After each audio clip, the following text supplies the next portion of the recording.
I have last week's agenda. But there's so much that needs to be done. My gosh. Yeah. You have to get your back this one. That's right. Your guests are invited to join us at luncheon. Oh, the IML conference Thursday in Chicago, November 30th, 20th. I told him it's all live. I just haven't. Yeah. Okay, good evening. Pastor Steve, would you mind giving the invocation?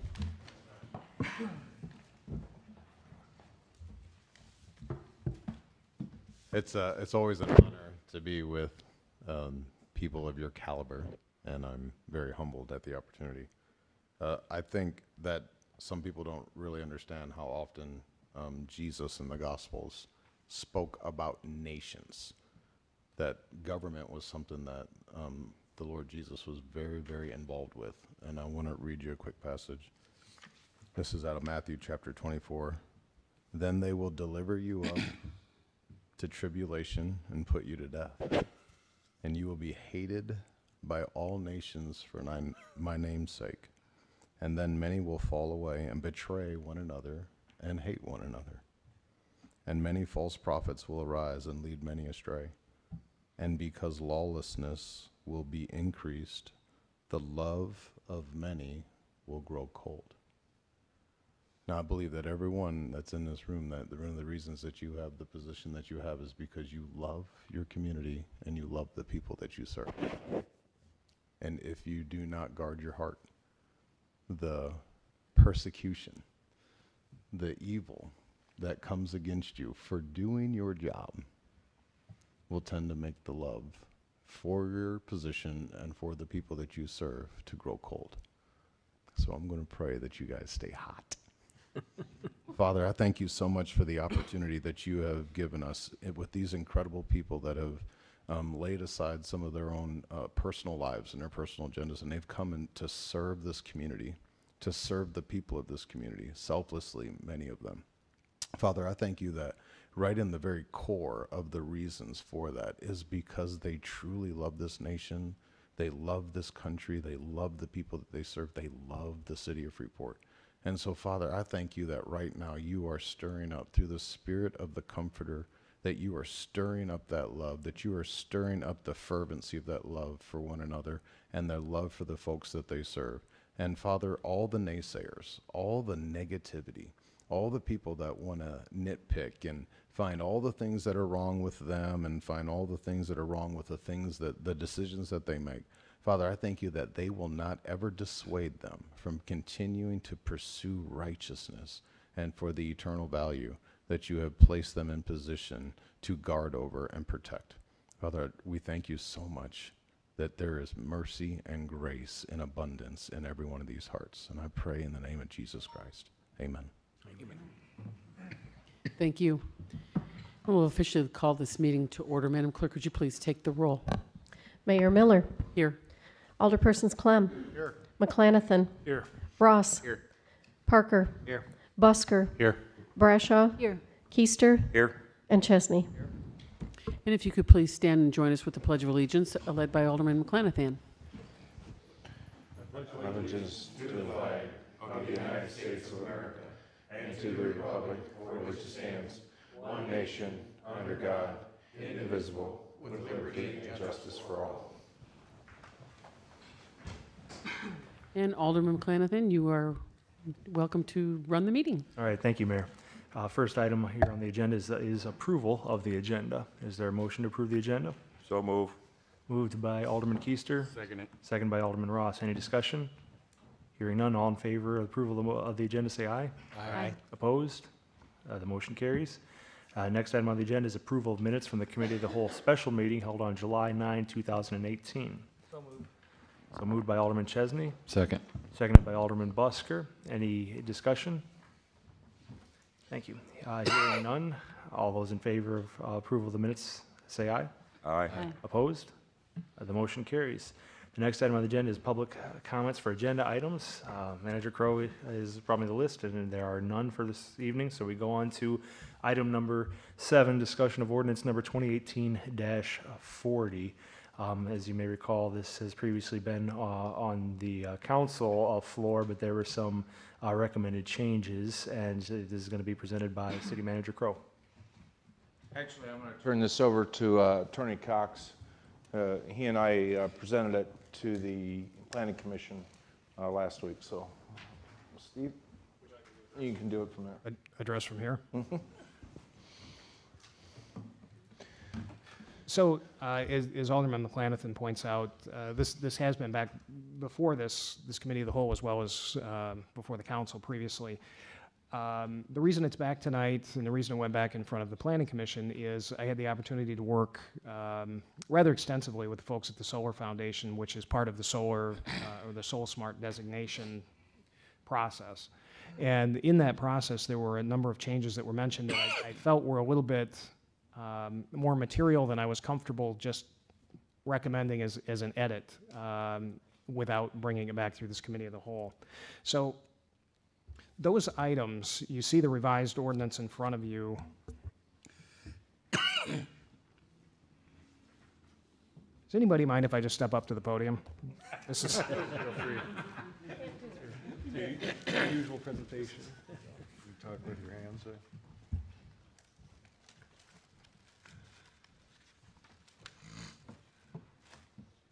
It's easier if I can see everybody. So what we did, I've got some notes here, which I didn't do a very good job of getting organized before I stepped up. But we already talked about this at the Planning Commission, so I think I can wing it to save some time here. So one of the things that we added here was a concept of solar canopies, and that was at the suggestion of the folks at the Solar Foundation. And what those are, it's pretty straightforward. It's structures which are used, you see them used in the Southwest particularly as parking structures. So it's no different than a shade canopy, except it has a solar panel on top of it. Those weren't well defined in our existing ordinances. We have, or the ordinances presented. We had building mounted, we have building affixed, we have rooftop, we have ground mount, but we didn't have basically freestanding structures which served as shade canopies. So we addressed that. Another one of the recommendations was backyard ground-mounted solar in residential. Now, that was something that we talked about at the Planning Commission originally, and it was determined that, well, we're not really comfortable with that. That needs to go through a special use process. Got some pretty significant pushback from the Solar Foundation on that. You know, the point of doing this and the point of having the designation is to have a rule book, you know, a set of rules that if you're going to, in most circumstances, you're going to install solar, you have a rule book that you follow, and you can do this without having to go through all the special use process and the variance, et cetera. So what you have in front of you tonight is a suggestion that I worked back and forth with them on, and it comes down to effectively 25% of the buildable area of a backyard. Now remember, that's not your entire backyard, because your rear yard is defined for zoning purposes really as your rear setback. So you've got your rear setback, and you've got your side setback, and you've got your house. The area within those lines is the buildable area of your backyard. 25% of that can be ground-mounted solar so long as it's below 10 feet. So what we addressed is the concern that, well, some of these ground mounts can be 15 feet at max tilt. So at that point, there's structures which potentially are larger than a single-story house, or higher than a single-story house. So brought that down to 10 feet, and again, the example would be in a 2,500 square foot buildable area backyard, which is a 50 by 50, it's a decent sized back area, that would be 625 square feet, which, you know, again, that's that's a 20 by 30 area, roughly, which is by no means overwhelming to a neighborhood, and is calculated to provide about 10 kW, which would be enough to power a normal size house. So as long as you're not selling out to the grid or anything like that, you have enough space with a 2,500 square foot backyard, very modest size, to install solar that's sufficient to power your house. Of course, if you want to go larger than that, or you have a smaller yard, you're going to have more coverage, then you can still come in with a special use, but it's just not quite as easy.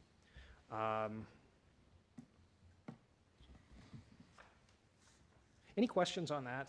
That was, again, one of the issues that the Planning Commission had. And this has been back through Planning Commission, by the way, and there was a consensus on the changes here that nobody had a problem with that at the Planning Commission with any of these changes. Does anybody have any concerns about Mr. Chair. that piece of it? Alderperson Breshaw. Thank you. Attorney Cox, I do believe that at that planning commission, there was a discussion about the height of the buildings, and the shaded areas would be looked at upon inspection to determine the setbacks because of shadable area that possibly could happen in the future and/or with times of day. Okay.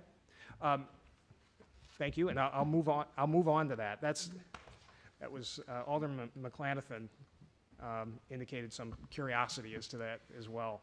What you have there is this concept which sounds a little bit silly when you first read this, but looking at the different approaches, some of them recommended, some of them not, some of them just in other communities. What we had before did not really provide for solar access as a matter of right for various structures. And what I mean by that is we had built in some level of restrictions on our ability to grant variances if you were going to greatly shade a lot, but there weren't any built-in restrictions. So there's a few ways to do this. One is by this concept of a solar easement. So if you build solar panels, it automatically creates this easement for your property that you have. You can record that easement with the recorder's office. It's permanent. What I don't necessarily like about that, because I'm a real estate guy, and what that does is it puts on title to the property forever. It goes into the, so that's not necessarily ideal as far as I'm concerned, but a lot of communities do use that approach. There are other approaches. One of them was recommended was a community in Oregon, and it dealt with the increase in the amount of shading on a particular lot, and it was really some complex math because it was designed for a community obviously with a lot more elevations than ours. It was a three-dimensional analysis, and I explained to the folks at the Solar Foundation, well, we're pretty much flat here. We don't have a whole lot of elevation to deal with. So what you see in front of you is actually a version that I've adapted of Boulder, Colorado's ordinance. Boulder has had this ordinance since the early 80s. And what it does is it utilizes this concept of a fictional solar fence. So, not a fan of fictional constructs generally, it's just that this one works out great and the math works more easily than you think. So what it does is it creates a fictional solar fence around every lot in the city of Freeport. And it says that if you're going to shade a lot more than that fictional solar fence would, you need to get a variance. So that solar fence in residential is 12 feet high. Now you can imagine if you put a 12-foot high fence around your yard all the way around and it's opaque, it's quite a bit of shade. And in the commercial and industrial areas, it's 25 feet. So you can imagine in a downtown area, 25-foot fence around most of our lots is complete shade. So there's really not a whole lot of restriction that this imposes, and there's also a what's called a de minimis here. So you can go 25 feet in residential. So if you put in a 25-foot structure, a house, you don't need to worry about that shade analysis. We don't need to do this every time. And that's what would be the concern if we had to have somebody sitting full-time in our community development department doing the math on these solar fences. And in business, in commercial and industrial, it's 35 feet de minimis. So as long as you come in with a building that's less than 35 feet, we don't even need to do the math. But should you need to do the math, it is simple enough that you take the sun straight south on a winter solstice, so at the lowest point, and come in over that fence. And you can figure out a straight line where that's going to be shaded on that day. And it becomes fairly simple. If you consider trigonometry simple, it does become a fairly simple calculation, as opposed to trying to determine how every building is going to affect every other building and every other potential installation of solar. So it's pretty much irrespective of what is on that lot, as opposed to another lot. Follow? Go ahead. Am I correct in assuming that some lots are non-buildable for solar panels due to the shading already in the city of Freeport? The ground areas only? I don't think not. It would become a matter more of feasibility, I think. Certainly every lot is going to receive some amount of sun, even if it's diffuse, even if it's shaded. You're not going to run into a lot that's just completely dark. But obviously, if you look at, well, I would use the example of, say, where the in-between sits, or used to sit. I'm using an old reference, but the alley on between Stevenson and Exchange, I guess that would be the 100 East block. So there's a lot there that sits between two buildings, and it's concrete. And you probably don't want to put solar panels there, but doesn't mean you couldn't. And certainly, if you wanted to utilize that lot for solar, you could elevate them. You could build some sort of structure. So I don't think that at any point you're going to have a structure which is just non-buildable for solar. It's just going to be a matter of feasibility and how much work you have to go through to make that happen.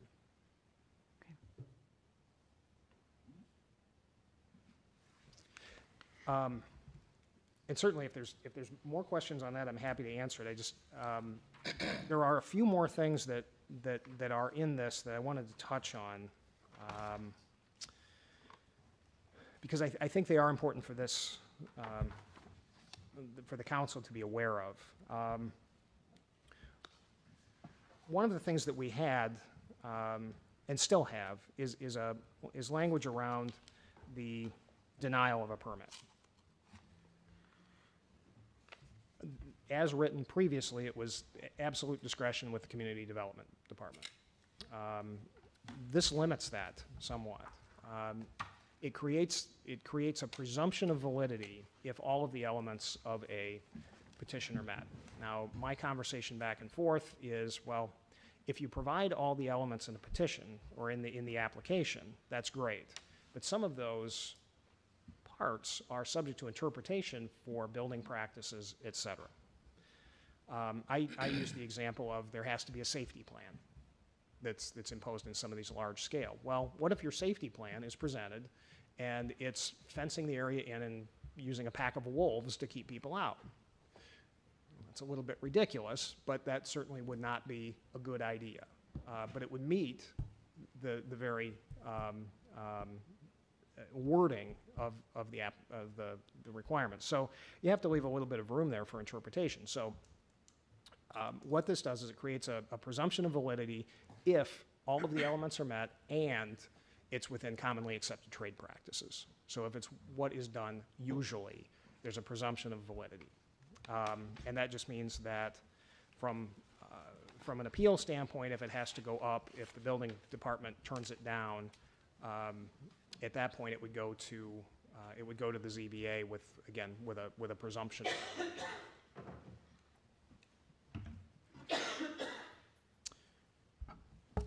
I think that is all of the major modifications here.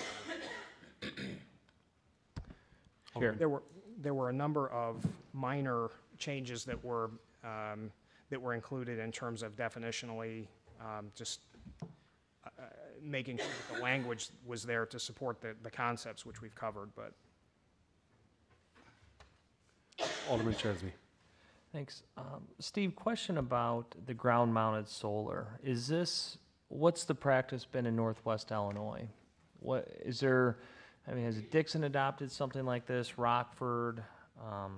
Can we point to, because I think that the application of a ground-mounted solar on paper is much different than applied in the communities.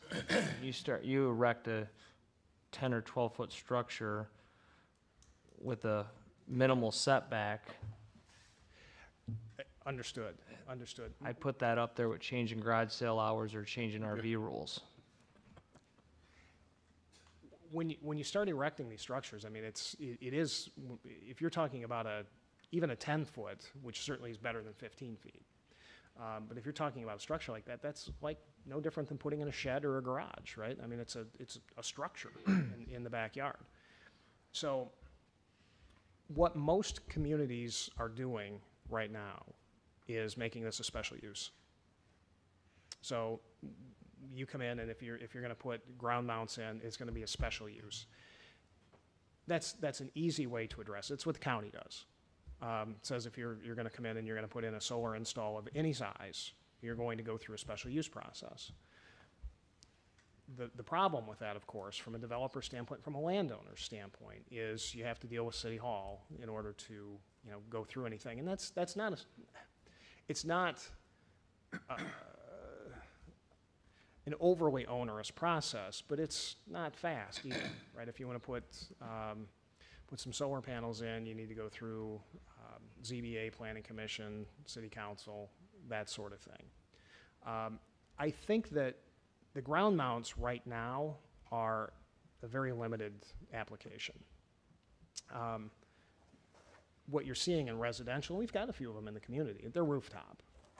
That just makes more sense. It's cheaper. You don't have the ground apparatus, but there are applications where perhaps your house is shaded, but you've got some space in the backyard that it would be easier for somebody to do a ground mount. So, if you're asking, you are asking what other communities are doing? They're making them special uses, and that's not part of the Soul Smart designation. So I think by pursuing the Soul Smart designation, what the council has said is, look, we want to go to this defined use, this permitted use standard in some sort. And they pushed back pretty hard on this. There were a couple of points that they were pretty firm on, and one of them was the ground mounts in residential on a very limited basis, but just enough that you could be sufficient from the standpoint of solar energy, should you choose to do so, and preserving that right for everybody to the extent possible. Chair, follow up? Go ahead, Wrong Alderman spot. Chesney. So under the current proposal, if somebody was to request a ground mount, there is no special use process. However, there's other communities that maybe adopt special use, but you don't anticipate much use of the ground mount, just given its cost and the aesthetic issues that would make a roof mount more attractive. I think two things. I think the roof mount is going to be much more attractive generally, at least as the technology sits right now. And a special use would be needed if you used more than 25% of your buildable area. Now, you have to think in your R4s, your R5s, your buildable area is going to be a postage stamp. Where you're going to see this is more R1, R2, where you're going to have those bigger backyards. And you also have bigger setbacks than in R1 and R2. So what's the disadvantage while we're moving and transitioning to solar? Why wouldn't we go through the thorough process of a special use, do the first couple dozen to see what type of feedback we're getting from the community before we start erecting these large structures in backyards, and then have this come back at us as, I didn't know that, I'm trying to walk through a constituent or a resident that is likely not aware of this, and that's not their fault. It's pretty boring stuff, but it's only boring unless it goes in your neighbor's backyard, and then it becomes very interesting stuff. So if there is not a process, they would never be alerted, there wouldn't be a hearing, there wouldn't be an opportunity for an objection under this structure. As long as they adhere to the ordinance, it's largely a rubber stamp with no grievance process or no protest process. That is correct. So why, if we've never done this before, why wouldn't we start with a special use process if there's not going to be a lot of these, to see what the feedback is within the community before we open the floodgates? I think certainly you can do that. The caution in that process is if we're seeking the Soul Smart designation, having that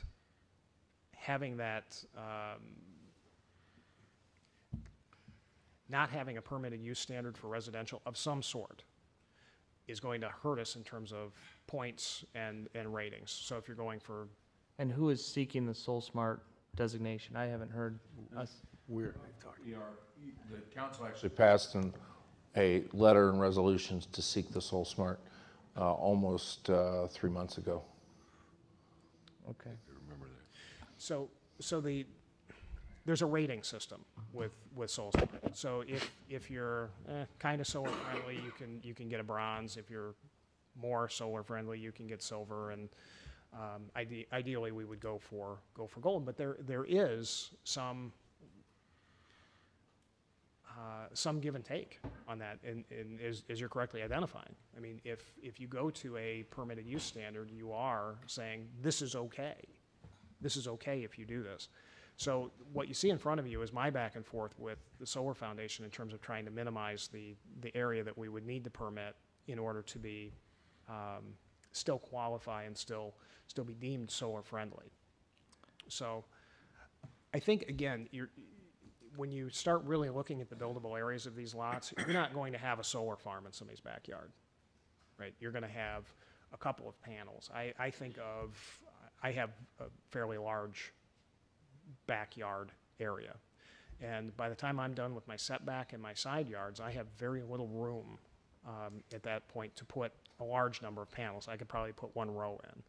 And by the way, I'm not going to put them in high because it screws up my backyard too, from a practical standpoint. So I'm going to want those in somewhere that's in a unobtrusive area as a landowner. And it's not going to be, for the most part, visible from the street. So you can't have them in the front yards or the side yards. It's only buildable area of the rear yard. Chair? One more, and then we got a couple more that want to come in. Okay. Well, I understand that we've looked at exploring this. I think when you unpack it, there's a few concerns I would have, and namely the one that we laid out, because you erect that type of structure in a backyard without a process, simple ordinance change, they will be in City Hall. And I just think that before we explore what this looks like to scale, I think it would be probably wise to do this a little bit more methodically, but that's just my view. Go ahead. Alderman Clem. Basically, a little bit along the same line. However, when you take a look at installing it on the ground, the magic thing was there had to be enough room underneath to maintain the grass and whatever you've got underneath as far as that goes. And to go to the special use permit, if we're going to do something like that, I would really appreciate taking a look at something in between, because that becomes quite costly for anybody doing it, number one. And number two is what you mentioned is the length of the process. I mean, there's got to be somebody that can say, yeah, I really think we need to take a look at that, but I also can envision, like Andrew, this guy walking out in his back deck one day, and they're 6 foot high over in his 2/3 of his neighbor's backyard's covered with solar panels, and I'm saying, how the hell am I going to sell my house?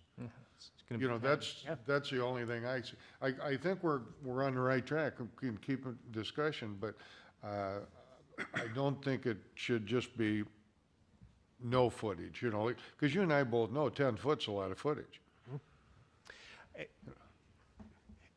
In answer to that, the 10-foot, by the way, that was on the second or third back and forth. Mm-hmm. And I had originally said no higher than the roof line, in the first story roof line. Well, then I was working with Ben on that, and trying to define roof line gets tough. What's your first floor roof line? So the 10 feet just came in as kind of an arbitrary height. So you could potentially go lower than that, but No, I agree. And that's why I'm back here, by the way, because these were significant enough modifications that I think definitely worthy of a second round of discussions. Thank you. Alderman Ross. Okay, if someone is allowed to put it on the ground, would they be allowed to put it on a pole or some type of iron fixture that they can make, should we say, weld together? The way these things are mounted is you've identified both of them. They're either on a pole, and you see them with 4 or 6 panels that are on this, almost like, I call it like a monitor arm, like you see for a computer, or a rack system, where you see these steel racks that run through several panels that are on they're laid out in a plane. Right. So that's how that would be structured. And then the idea is that they don't the top of that doesn't get beyond the 10-foot height. So that would be the highest point. Yeah, the back of it, I mean, Yeah. the top of it, it'd be at the 10-foot height. Yep. So the lower part would really be at more like, probably 3 feet or 4 feet. Depending on the size of the panel. Yes, depending on the size of the panel and how far it's tilted. And the tilt, I guess, is what I understand is it's pretty much at the latitude. So wherever you're at. So in Alaska, you would be face on, right? Because the sun's going to be really low, and at the equator, you're going to be straight up. So we're somewhere in between there. Okay, thank you. Attorney Cox, Alderman Chesney had hit a lot of the questions that I had regarding the ground portion of it, but in your course of work, particularly out of the county, I think you see a lot of the objections, complaints, whether accurate or not, usually relate to glare or allegations of glare issues. Could you address that in this context? I don't think you'd see as much of people complaining or raising the concern about it when you're talking rooftop, just because of like you said, the nature of the tilt. We're not in Alaska. I don't see it, rising as an issue. Is there an issue? How has the community that deals with this profession responded to that? And is there an elevated risk of that for somebody on the ground portion? So excellent question. So the glare issue is it's a little bit of a red herring. Okay, it's not that glare doesn't exist, because there's glass over these panels. So the first thing we have to remember is the idea of a solar panel is not to reflect, it's to absorb as much as it possibly can. So they're specifically engineered to keep as much light as possible. So you've got 2 sources of potential glare. And the one, if you go out on the web and you look, you'll see, this huge field, and there'll be a bright spot. We have to remember, though, the sun moves all day. So from where you're standing, if there's a particular window or something like that you might get glare, and where you get that is the sun actually, if it hits at an oblique angle, you can get a little bit of refraction and reflection through that glass. So it's going to be at a very specific spot on any given day. And that spot is going to move every day. And it's going to move every minute of that day. So you could potentially get glare at one spot for a few minutes. But you're not going to have a panel across the road from you that's going to be shining in your kitchen window every day at 6 p.m. It might happen one day if it's, if the sun happens to be out and hitting at the wrong angle or whatever. So that can happen, but again, it's relatively rare, and we have to keep in mind the dynamic nature of the system. It's always moving up and down and sideways. Alderman Ross, thank you. Okay, when you're speaking of the glass, do they have any specification of what type of glass? Would it be low E glass, or what are they calling for? I don't know. Okay, well. Now, who does know? The National Electric Code has specific requirements for solar panels. Mm-hmm. We're going to have the building department take a look at these things. So they have to meet certain specifications. So you're going to run into design specifications and that sort of thing that has to meet current best practices. So you're not going to have somebody that's just goes out there and throws a sheet of glass that they got at Menards on there. I mean, it's part of the solar panel, it's part of the install. But the type of glass and how that's determined, standing here, I have no clue. No, should we, follow up. Go ahead. No, this might be the same question again. Would it be safe to say then, maybe non-glare? Because I'm quite sure there's something out there was a non-glare that was. And again, the design standards on these things are so that they keep as much light. So the reflectivity is going to be as low as they can possibly make it, because every bit of light that's reflected out of there is light that's not converted to energy. Okay. So most of the panels are designed to be anti-glare simply by the nature of their engineering. Okay. Mr. Chair. Alderman Keister. I just want, excuse me. I just want to bring up in regards to the glare, if you'll remember correctly, a few months ago, we were discussing a company looking at solar panels for the airport. And certainly putting them out there, the glare is a big issue. And at that time, it was discussed, and they said that the glare would be minimal at best, if not non-existent, and would not be a problem. And they've had them at other airports where it's never been an issue. So I think I have to agree with Attorney Cox that I don't think the glare is going to be an issue, because I would imagine they make them all the same, and I don't think they're going to make them special just for the airport. I believe that they're all pretty much the same construction. So based on what we were told by that company with the panels for the airport, I don't think glare is going to be any kind of issue.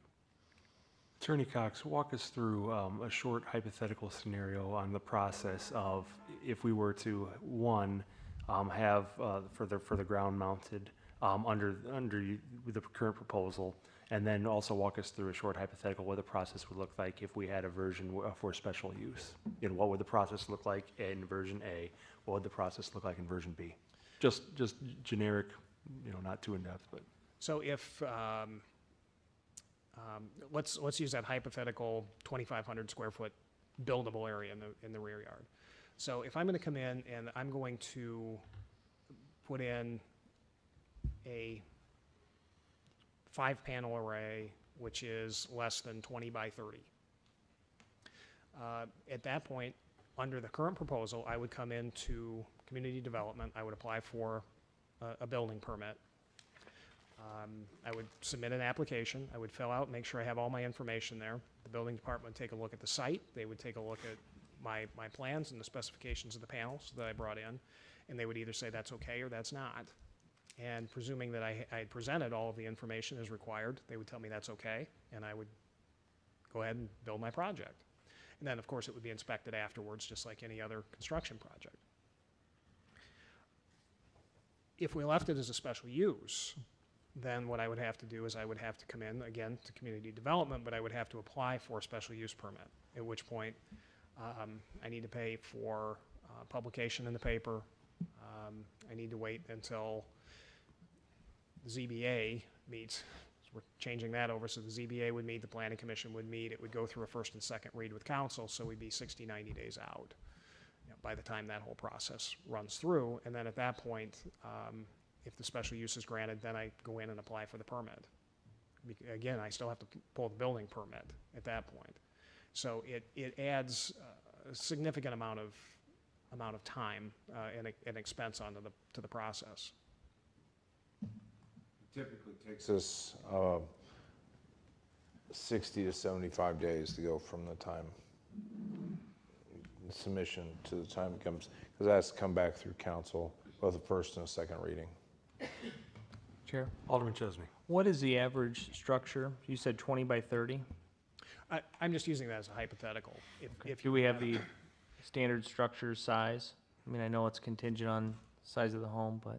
Well, what we're seeing now, I'm not aware of any large residential installs in the area. I use the example, I actually did I happen to have a large, low-sloped, west-facing roof line, and actually had done the math to do that.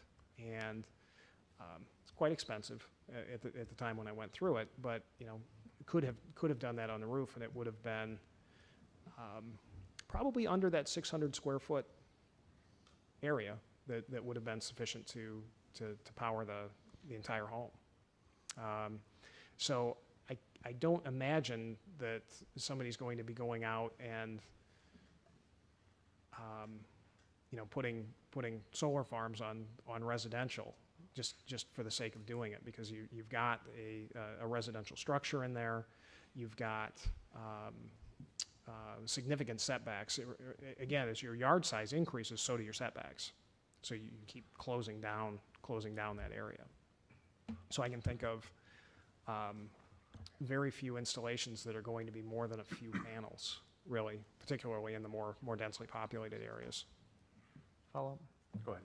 And then is there anything in the ordinance that prohibits the sale of the electricity? So, so the idea is that they're using this to consume for their own property, but I can see a situation where there would be a sellback program, and then all of a sudden they're maxing out the backyards to not coincide with what's best for their home, but now they're using their home as a business, which is in conflict of other ordinances. Correct. But we don't really have you can't expect the building department to catch this, I guess is my concern. Yeah, and Because they're not going to inspect each panel. I mean, we can say that, but that's not, in practice, probably what happens. it's an excellent point, and one that I tried to address. The problem is you can't specify on-site use only. And the reason for that is something called net metering. So if 99%, I would guess, of residential installs are grid intertied, grid connected. So what that means is if I put solar panels on my roof, and you'll see them, I can show you a few areas around town where there's already a couple on rooftops. Those aren't nearly enough to power the entire residence.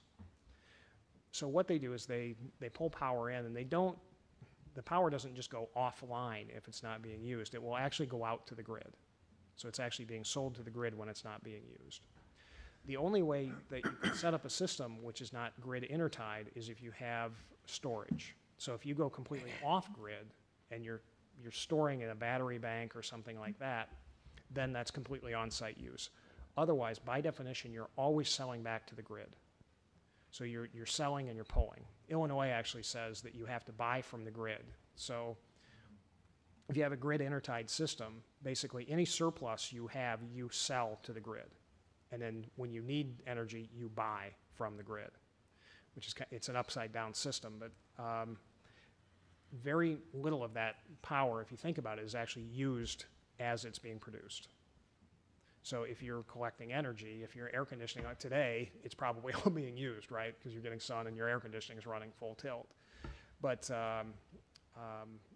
on many days, you're collecting this energy and just selling out to the grid, and then you're using it back as you need it. So trying to define something which is on-site use only becomes really close to impossible. So the point you've identified becomes if you're selling back to the grid, at that point, you're utilizing your home, your residential property as a business. And I think you have the authority to regulate under that scenario. Alderman Ross? Okay, one more question. I know you've done a lot of research on this, Attorney Cox. For every upside, there's a downside. Now, what about any, that you may have heard of, any problems, not only from neighbors, but just in general with the panels? At this point, I think that question will be much more easily answered in about a year or two. Okay. The way that Illinois has set up the power purchasing agreements and that sort of thing, what you're going to see is the county is permitting a very large number of these right now, and not residential, but commercial scale. Mm-hmm. All of the construction starts on these in 2019. So you're going to see, I think, a significant amount of activity, come spring and summer of next year. But in fact, just to add on that, the two that we're scheduled, that we've contracted, they both want both a wastewater treatment facility in the landfill, or they want to be in production building it by 2019. And to Alderman Ross's question, currently there are such minimal installs in this region. It's interesting because this area is not really a prime solar resource. You know, it's cloudy here. It's cloudy a lot. So the reason that we're seeing solar develop and so actively in recent years is because Illinois has actually adopted a very forward-looking policy towards solar in terms of how energy needs to be produced. So what we're seeing is a regulatory push for this type of energy. So depending on your view whether that's good or bad, it just is. So that's why we're seeing this push. So there's not a lot of local personal experience that I can draw from. I can tell you that from the standpoint of just research generally, there's not a lot of negative with solar. I mean, they don't make noise. Right. You know, the wind turbines, when those were being pushed, that was a whole different thing because they're more dynamic. They're these great big things you see. You can see them from 2 counties away. They spin. Solar it sits there, and for the most part, it sits there on a roof. Well, I'm glad to hear there's more positivity than negativity. Alderman Clem. Steve, one thing that might help us, I think, from conversation that could be easily passed around next time. I think one of the things might be that we're looking at a backyard this big with solar panels in it this big, okay? Or just how it would really look at. Like, if we could get, before it comes back to us, some drawings of, how you're talking about this yard and how it basically comes down and how much of it you're really gonna see, or just some general photographs of installations of stuff somebody's talking about. Not to reinvent the wheel.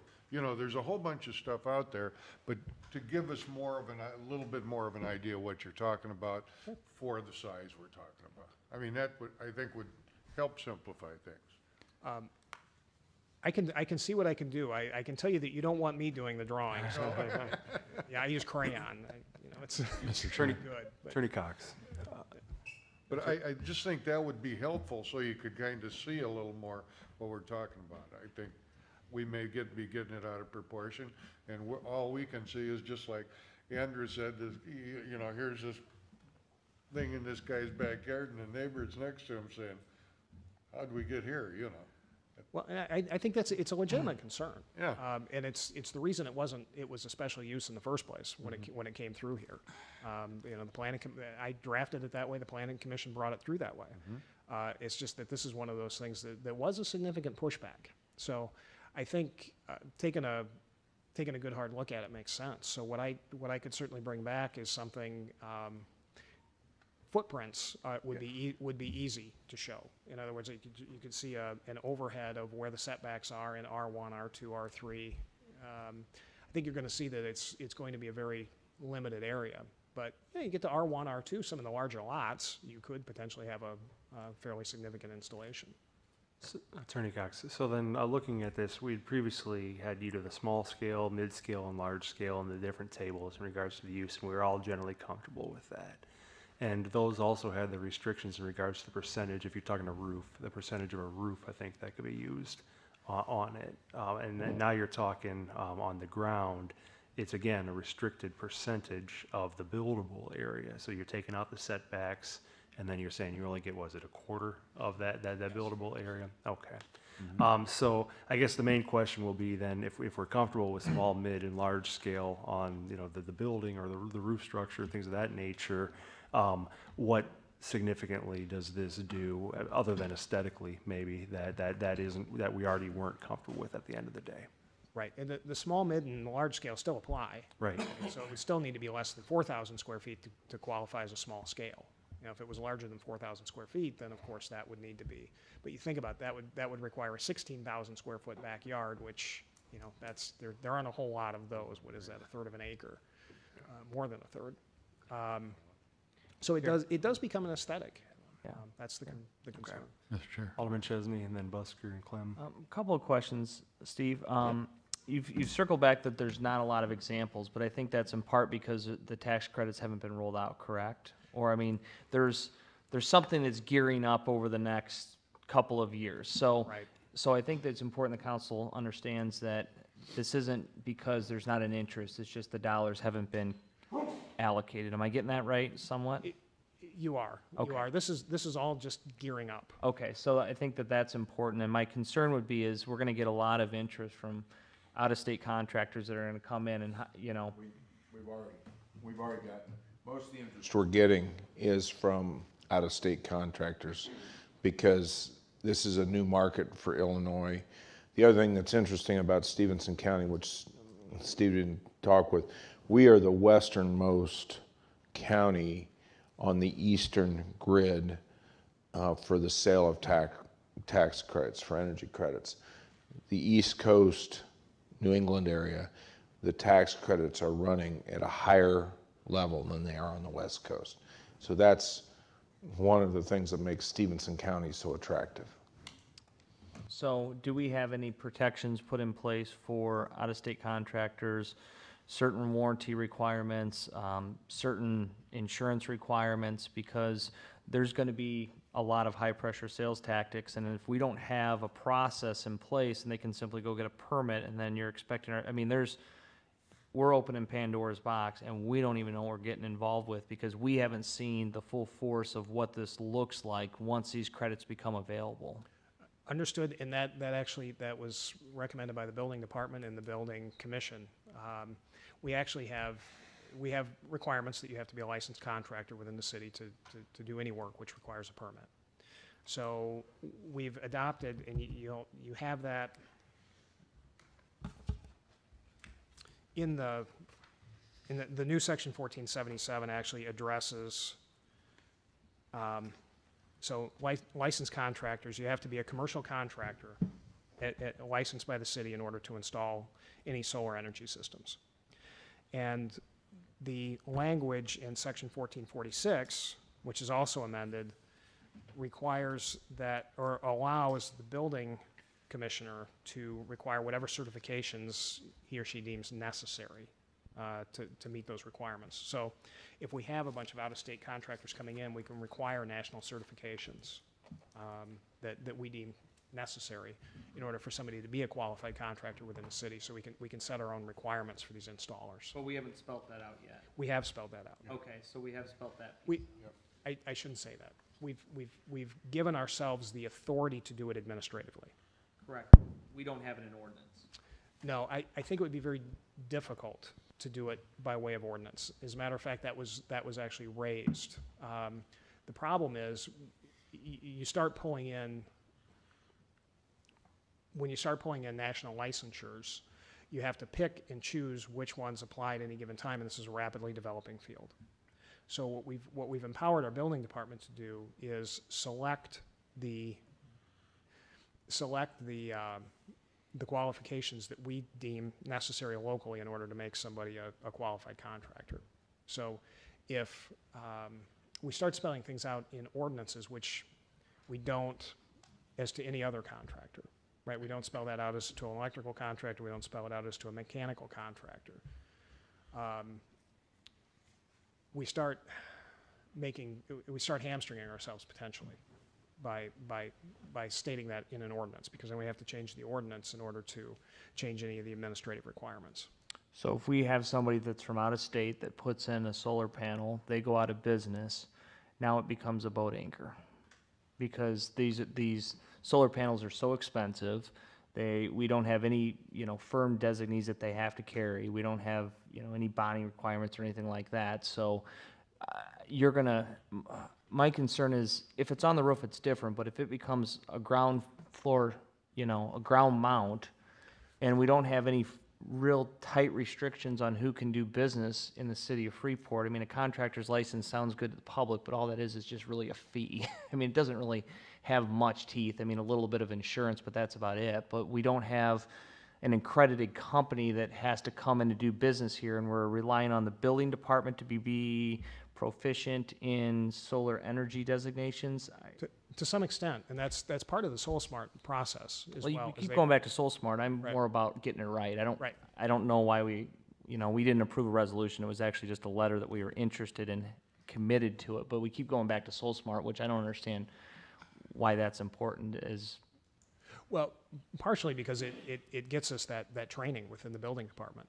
I mean, part of that process is they will actually send representatives out and train up our inspectors in our building department on what are best practices from a solar install standpoint. So I think that's an important piece of this. But in terms of whether it's good quality construction, if it's somebody puts something in and goes out of business, I would say, look, that's the landowner's responsibility, right? To make sure they're buying something good. I mean, I can have, going back to the example of a shed, I can have a shed constructed on my property by a local contractor, or I can go out and buy a prefab shed from one of the big box stores. We don't regulate that one way or the other, and one might be better than the other. We just say it has to be a licensed contractor that puts it up if it requires a permit. So I would say that the same thing applies to solar. If I as a landowner decide to cheap out and buy something which is substandard, I ought to have that right, and I also ought to bear the burden for that if it turns out to not be great. What we're worried about, what I worried about from the ordinance standpoint, what the building department was concerned about is, does it create a safety hazard? Does it provide, if it's done in a shoddy manner, does it endanger people because of electrical shock risk or because of a risk of fire, that sort of thing. So it's all up to code. So we're ensuring that it's all up to code. Everything has to meet mechanical, electrical, structural code. And we have spelled that out. And we've adopted National Electric Code, National Building Code, Structural Code. So all of that stuff, all of those concerns are spelled out in codes other than ours. So by adopting all of these standards, I feel we've covered the issue of a solar install just as well as we've covered a building install or anything else that we would construct on a piece of property. And in order to, I think what you're hinting at is the idea of some sort of bond, some sort of warranty that's issued, and I would say that's kind of up to the private landowner to ensure that's handled, because it's ultimately their responsibility. Alderman Busker. Yeah, one of my questions was answered in that discussion, but the other one is, with you talked about this energy being sold back to the grid. Mm-hmm. Are each of these going to be inspected by ComEd as well, or how does that process go to make sure that we're not going to be risking everyone else in the neighborhood's property? How does that work? Excellent question, and that goes back to the National Electrical Code. So what happens is in order to have a grid intertied system, you're going to have to hire a certified electrical contractor to come out and do that. He or she is going to need to pull all of the necessary permits from the utility company, and probably go through a fair amount of red tape in order to get that certified. But what ultimately happens is you have basically a converter box. I'm not saying that right, but there's it's actually a power inverter, I believe. So your power comes in, and then it's stepped up to the voltage necessary to go back onto the grid. But all of that, in order to tie into ComEd's wires and the PJM's grid, they have to get all those necessary regulatory approvals, which are going to require inspections from those agencies. So that all happens as a matter of course. Thank you. Alderman Clem. A couple things. Alderman Chesney, when this went through the building department or the building commission, a bunch of that stuff was talked about. Joseph has been on this solar thing and that's in our audience for a considerable amount of time, and has gone to a bunch of different areas where they have pushed forward with this. I think really the big things here as we take a look at it, our building inspector has spent a lot of hours training on this. I mean, Ben was very knowledgeable about it from the get-go. And I think the other thing that was just mentioned here that Steve brought up was, let's face it, Commonwealth Edison isn't gonna let you hook up to them if there's something wrong. You know, so I think that's one big gorilla in the whole thing. You know, if it isn't done right, or if there's some major problems, it's gonna come up then. The other thing I'd say that in this conversation that we're all having, I believe that everybody's looking at it in a positive light. You know, it's gonna be an upcoming thing. It's gonna be, without a doubt, a tax thing for a lot of people to take advantage of. I just noticed the other day in an advertisement for a HVAC contractor, now they're back in the federal rebates and that kind of stuff, which was gone for a couple of years and then comes back. So there will be a big push in this, and I think we're going in a positive direction. We just got to have a few questions. So, Mr. Chair. Alderman Keister. Just a couple real quick things. First of all, I believe Alderman Chesney brought up some valid points about the protection and stuff. But if you really look at it, it's no different than if you're going to buy an air conditioning system or a car or anything else. The city is not going to regulate what kind of warranty or anything, and there's no way we can guarantee that the company's going to be in business. So that I do agree that that's something that we shouldn't really even try to address in there, because I think it would be a can of worms we don't want to mess with. And second of all, and I'm not saying I'm for it or against it one way or another, but when we talk about special use permits and permits, is the reason we're going away from special use permits, or even considering special use permits, is the fact that it's a little extra cost and a little extra time to get it through? Because I know, like with a lot of special use permits we've done in the past, if it's time sensitive, we just suspend the rules and vote on it at the first reading and speed the time frame up. Second of all, in a situation where you're putting in solar panels, that's something that's going to take time to plan, so I can't see that as a time-sensitive thing. So I'm just trying to understand why it would not be special use permit versus just a building permit. I think that that's a very good question. The time is a factor, of course, and going through the procedure and the regulatory process. The bigger concern is in terms of providing a clear roadmap. I know that, again, going through these things from the petitioner's side, both on solar and wind projects, many times what you can run into is that one installation will be approved, another will be not approved, not because of the merit of the project, not because one project is better than another, but because you have more staunch objections by landowners, nearby landowners. In order to create a landscape which is attractive to developers, which is a clear roadmap for homeowners, taking the luck of the draw in terms of who's going to show up and complain is very important, and it really makes good sense. What I've seen in many of the ordinances, I keep going back to wind turbines because I had a lot of experience and a lot of work with those. What you saw were these really complicated special use standards. So it was a special use, but you had to meet all these standards. Well, what that meant is you go through all this process and all these submissions, and you still wind up with having to go through this public hearing, this public process. Having something like that for putting a few panels on your roof as a residential use probably is in more inviting trouble than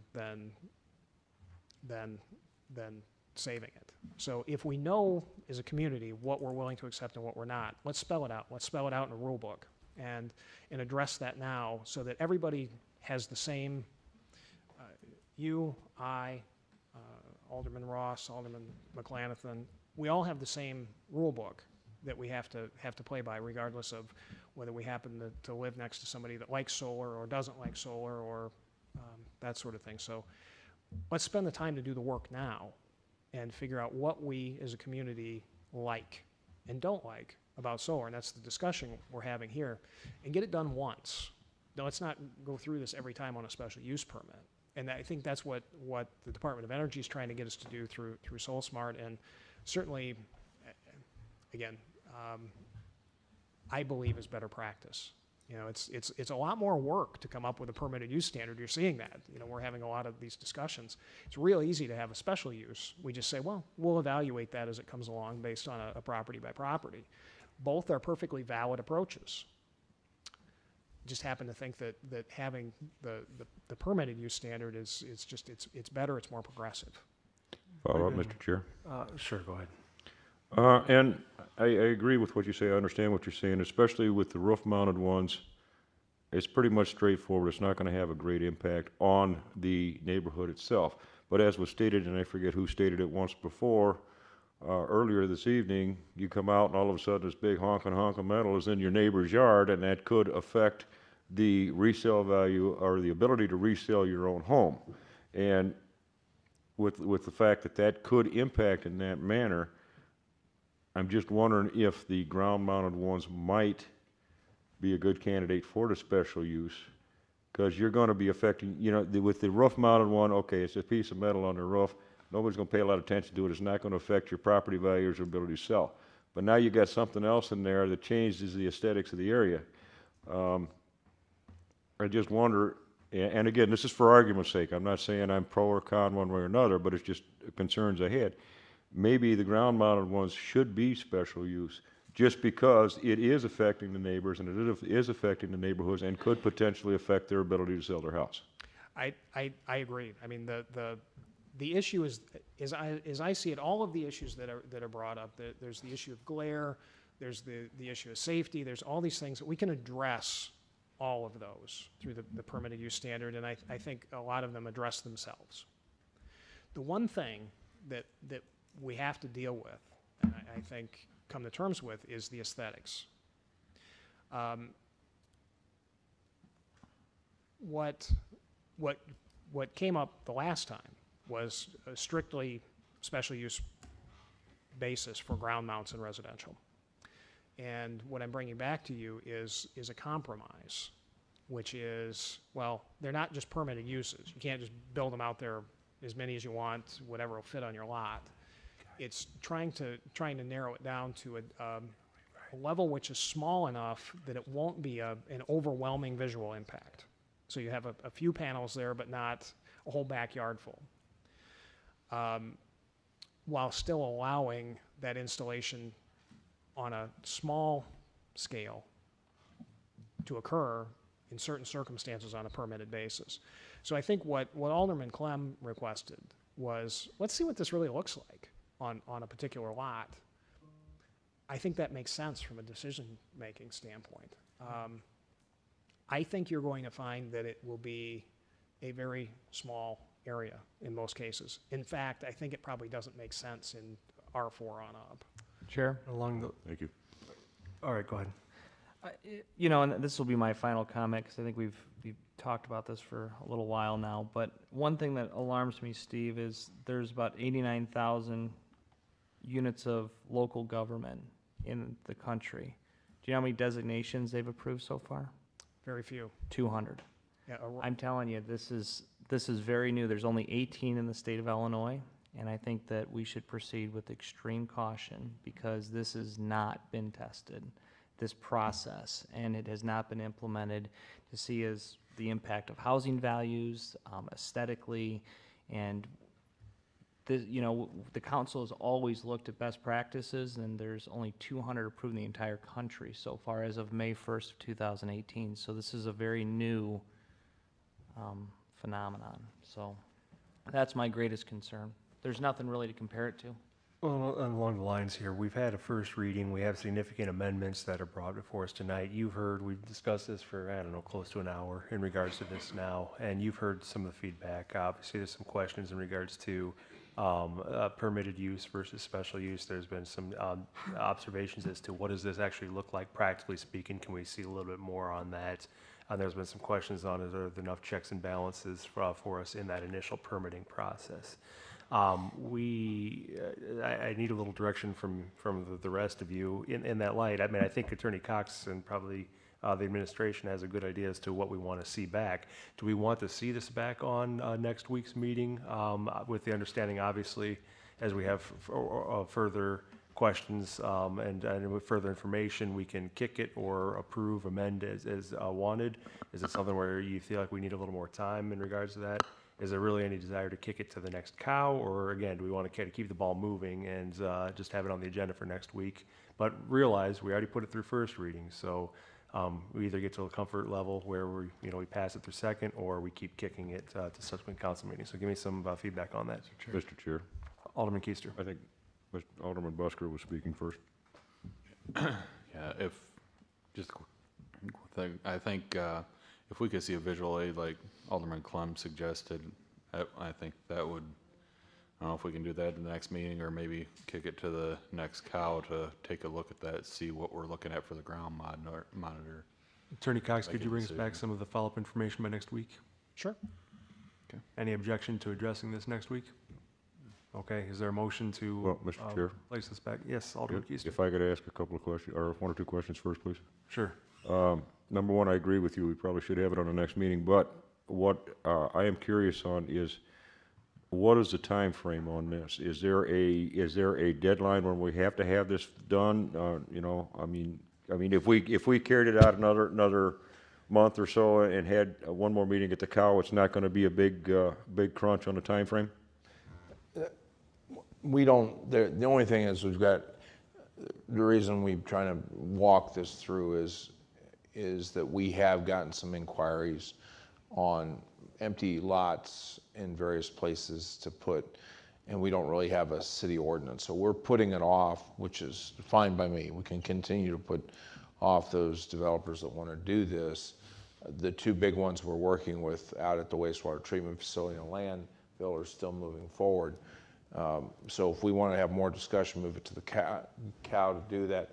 There wouldn't be really any impact to us. We just tell those, it's actually two developers right now that have approached us about buying a large empty lots in various sections of the city to develop, and because we don't have any ordinances, that was the only reasons why we were moved. I think they approached us back in May, June timeframe. Well, and I think they're very happy we're moving towards a permitted use standard. So they I are. think if it's a matter of waiting a month and not having to go through the special use, particularly on a larger scale, I think they're going to be pretty understanding on that. And I think I'll pick up on one of the things Mr. Chesney said. This is new stuff, and this is a big deal. And again,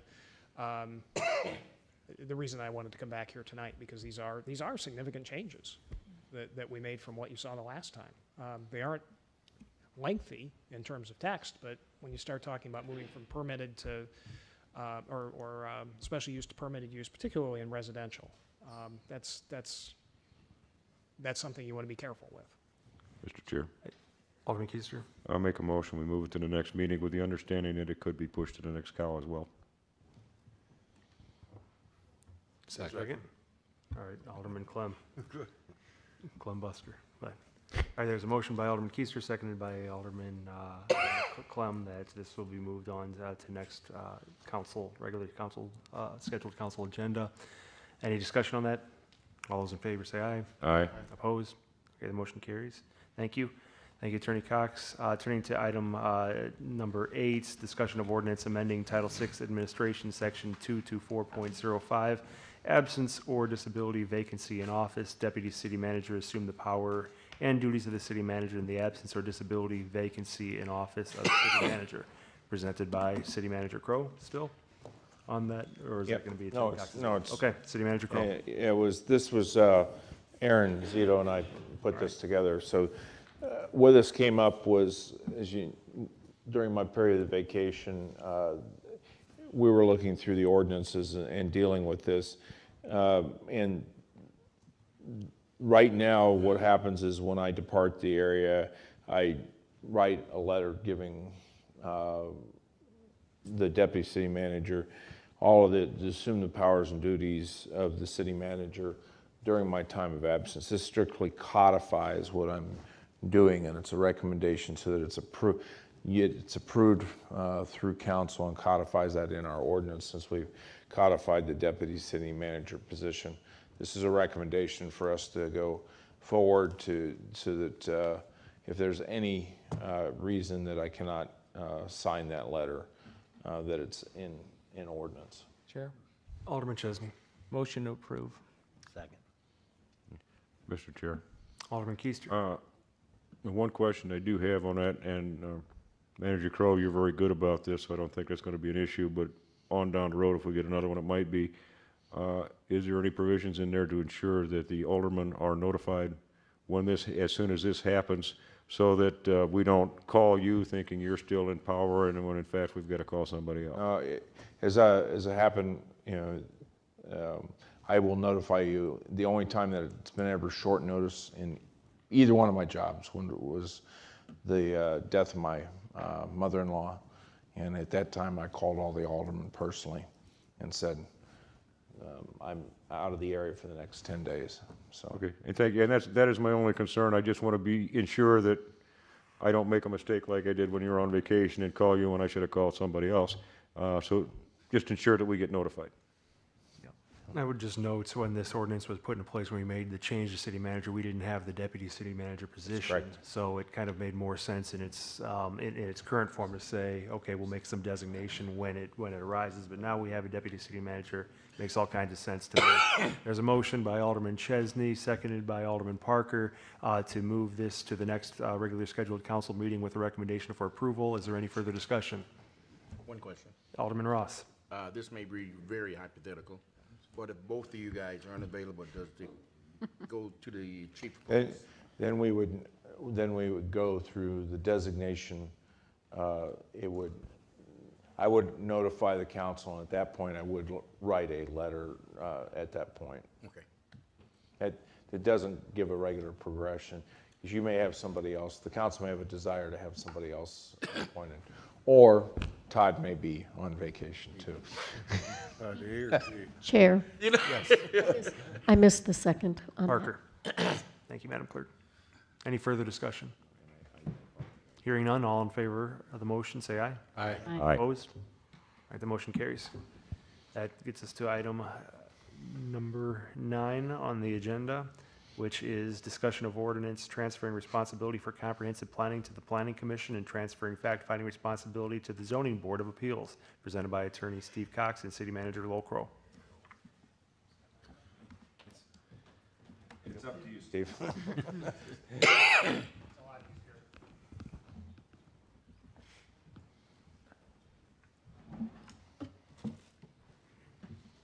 So this hopefully will be a little bit more speedy than the last discussion, but certainly equally important.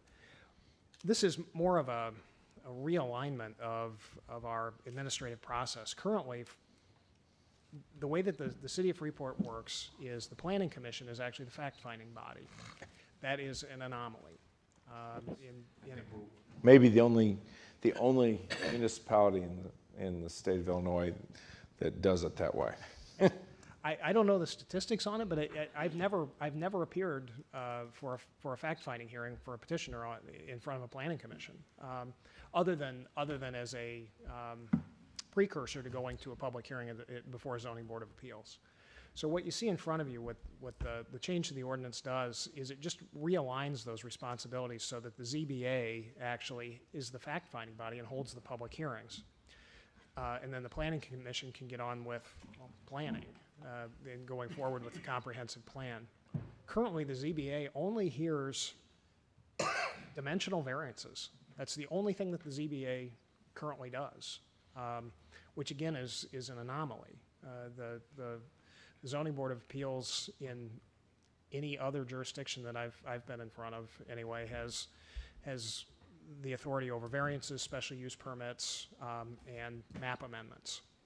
So what we've done with the proposed change here is get that fact-finding responsibility over to the ZBA. So your fact-finding hearings occur there.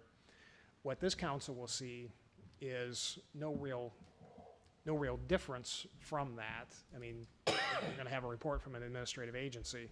So you'll have a fact-finding by the ZBA, and then you will have a recommendation. It'll come up through the planning commission, and they will make a recommendation as well, not based on a public hearing, but based on their review of the comprehensive plan and whether the proposed change makes sense in accordance with that comprehensive plan. So you get a report both from the ZBA and from the planning commission.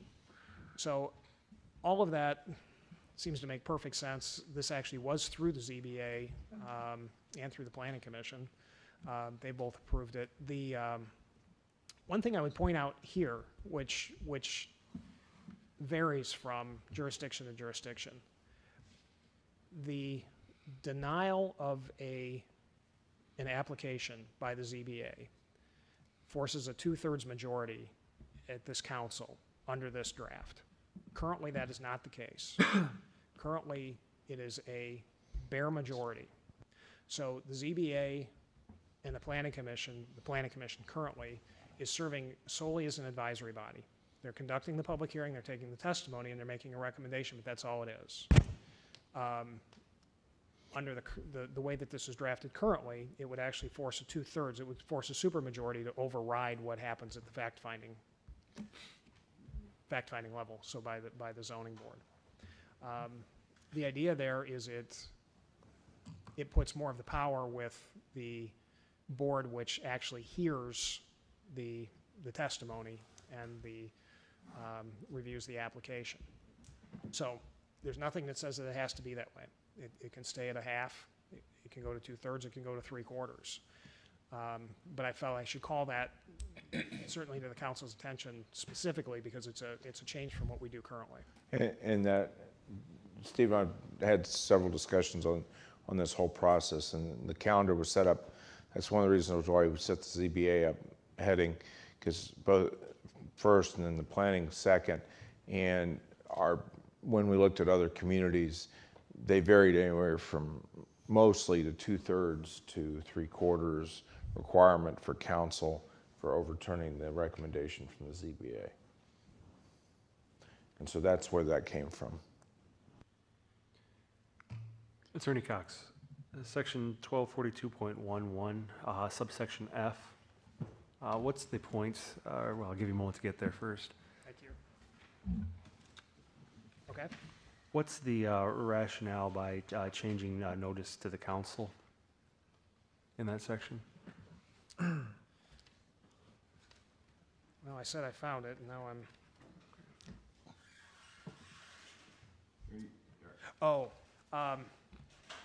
Originally, what the section said is within 1 day, I believe. The notice was required to be given immediately to the city council of a petition.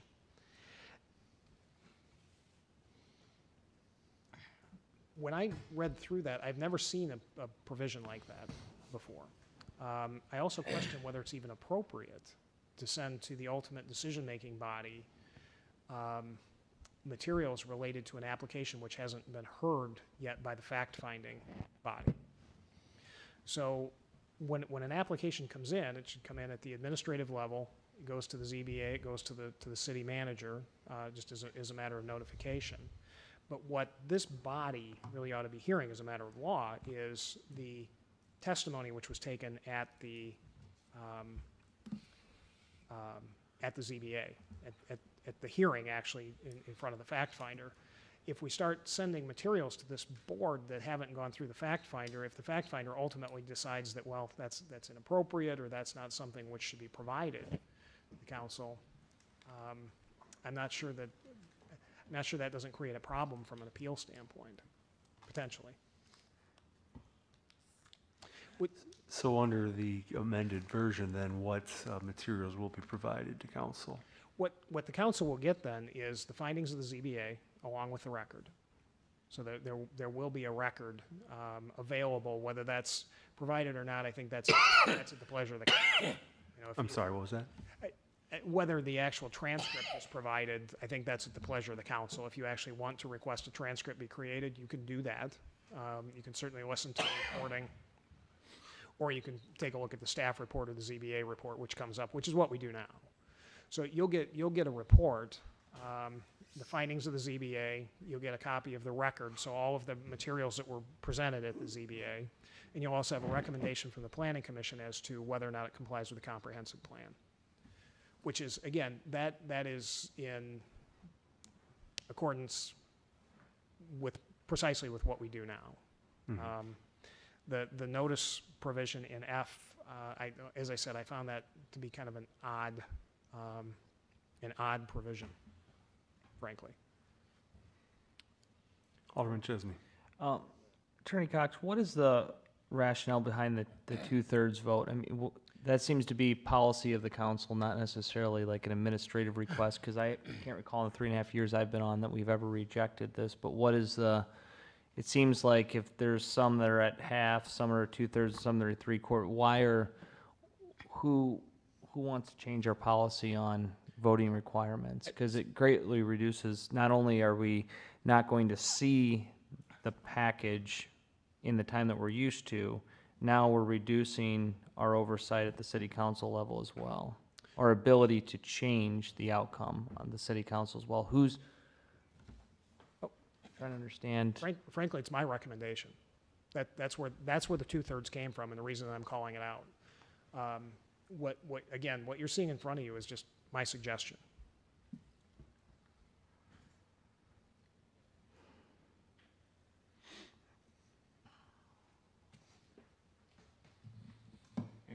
If the council wants to stay with just a simple majority, we can stay. What we found was there is, when you talk about best practices, it's a wide variety across all communities. Sometimes some communities require three-quarters, some require two-thirds, some require just a simple majority. Follow-up, Chair? Go ahead. Tom, you've been on the council for a while. Do you find that the threshold at a simple majority has been a problem? Do you feel like it reduces the oversight of the elected body? That's my concern. And it sends more power to an appointed body that's not elected. Go ahead, Alderman. Yeah. As this discussion was going on, that was my first thought, is exactly that somebody could put something in place, and if it was at all controversial, there's no way we could ever change it. You know, if you had, you're going to have to come up with the 6 votes to do it, which could be difficult. I can probably say in the time I've been on the council, maybe once or twice, the 6, the supermajority probably ever went into place on anything. It does on our moving stuff forward, but other than that, so I kind of got mixed emotions about that, because you got a planning commission that could set something up that would be in place, period, and if you had any kind of split, it'd stay there. We can go back to a simple majority on this. I think that's better, my opinion. Mr. Chair. Is there an amendment on that? What's that? I'd make a motion to amend it to a simple majority. Second. All right. All right, because this will come up for first reading at the next council meeting, so we can make it. See, I don't think we can make the amendment here. We have to wait till Well, you next week to can. make Yeah, that. we can. Yeah, we'll just What's make going sure to it's coun- amended what's going to coming up to council. council meeting. Mr. Chair. Recommended, yes. Alderman Keister, did you have for further comment? Well, there was a motion, you asked to speak, and then we got a second. Did you have further comment? No. Okay, Person Bradshaw. Thank you. I've been waiting to jump in for a little while. With great interest, I attended the last Planning Commission meeting, and never have I seen such a strong Planning Commission as we have now. A lot of strong individuals, great minds, great questions have been asked at all times. And I'm glad that they won't have to walk through all those findings of fact, that will now go to the other commission, the Zoning Board of Commissions. I was a planning commissioner about 10 years ago, and for about 6 years after that, and there is a lot of information to go through, and the comprehensive planning that they are hoping to look forward to in writing up the new city plan will take a lot of time. And I also had walked through that in 2009, 2010, and they're looking at upgrading that. So I think that'd be great, behoove the whole city of Freeport to have them focus on that in its entirety. My question for you is the public hearings, then, those will go before the Zoning Board of Appeals from now on? Yes. Okay, Yes. that's great. That answers that question. Thank you. So Alderman Chesney, would it be fair to classify your motion as a motion to refer this to the next council meeting with a recommendation for approval with the amendments that it remain the simple majority rather than 2/3? Yes? Yes. And is that what you second, Alderman Rusker? Any further discussion on that? Hearing none, all those in favor say aye. Aye. Opposed? The motion carries. Thank you, Attorney Cox. Thank you, Manager Crowe. That brings us to item number 10, discussion of ordinance amending Part 6, General Offenses Code, Chapter 626, drugs, Section 626.02, subparagraph A of the codified ordinances of the City of Freeport regarding cannabis, presented again by Attorney Cox and Manager Crowe. Who wants to start? I'll turn it over to Steve for Attorney Cox. We sampling or What's that? are we sampling? So I can make this discussion very, very brief. We have 3 sections of our code which equate cannabis to be defined as in the Cannabis Control Act, 720 ILCS 550/1. We have 1 section of our code that merely restates that same section verbatim. It's come to our attention that through the Industrial Hemp Act, which is passed both houses, I believe, in Springfield, it may modify that definition of cannabis within the state act. It's not legalizing or anything like that. It's simply for very, very low THC content like CBD oils and that sort of thing.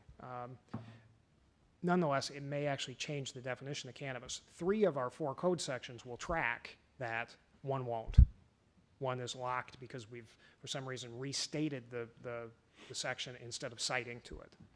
So just because this has come up through inquiries and that sort of thing, I've noticed in reading through that we're inconsistent. So all this does is it changes 626 to come into line with all the other ones. So all of our ordinances will define it the same way, and which will change with state law if state law happens to change. So this basically prevents us from having to come back continuously every time the legislature changes it. This little peg it's at how it basically says however they define it is how we're going to define it for determination of our ordinance violations. That's correct. All right. Mr. Chair, Alderman Keister. make a motion, we recommend, or we move it to the next scheduled council meeting with recommendation for approval. All right, there's a motion by Alderman Keister, seconded by Alderman Ross. Any further discussion on that motion? Alderman Chesney. Just real quick, Attorney Cox, there has been a movement in the state legislature to legalize marijuana. Obviously, I don't think that's going to happen tomorrow or next week, but the way this ordinance would read then, that would mirror state law. Do we have any protections or provisions to circle back to the bigger conversation if that was to come forward, so we don't have to try to catch it, but the ordinance safeguards us? Because that's a huge leap from, right now, I think, there's general comfort with where the rules are at the state level to where the city of Freeport is. However, in the event something changes, now the ordinance is forcing the city administration to catch it. So what, is there anything that's, and I'm just throwing it out there, I'm not saying that we should change it, but is there any language we can put in to prevent that bigger conversation for the council to discuss? Sure. I'm not saying it's right or wrong, I'm just. Sure, and of course, the city can always be more restrictive, right, than state law. So should the state law change to something that we're not comfortable with locally, there could be certainly restrictions imposed locally, but you would want to do that across the board. So you would want to have that definition be the same. And again, currently, what would happen is if, say, it was legalized tomorrow, well, 3 of our 4 code sections would say that's fine, and then 1 wouldn't, because we've pegged it. So if we're going to define that, we would want to address it across the board in terms of our ordinances and in a thoughtful manner. Right now, it would happen by accident, and I think would be unfortunate. So what's being recommended here is simply correcting the equivalent of a Scrivener's error that could occur. Any further discussion? Hearing none, all in favor of the motion say aye. Aye. Opposed? The motion carries. That brings us to item number 11 on the agenda, public comments. Are there any public comments? Seeing none, is there a motion to adjourn? So moved. All right, there's motion by let's say Ross and Alderman Busker. All in favor, say aye. Aye. All right, this meeting is adjourned. Thank you.